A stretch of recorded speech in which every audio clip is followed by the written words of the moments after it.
Ama ni Kim Chiu sinagot na ang wedding reception nila ni Paulo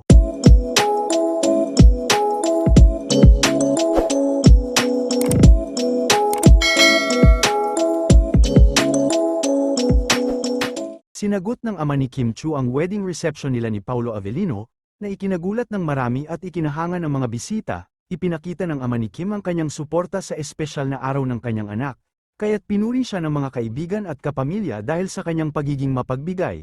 Naging emosyonal si Kim sa sorpresa ng kanyang ama, at ang lahat ng bisita ay natuwa sa sakripisyong ito. Ang reception ay naging makulay at masaya, at si Paulo Avellino ay nagpasalamat sa pagiging bukas palad ng kanyang biyenan. Masaya ang pamilya ni Kim sa kanilang bagong kabanata, at naging memorable ang kasal nila ni Paulo dahil sa suporta ng kanilang mga pamilya.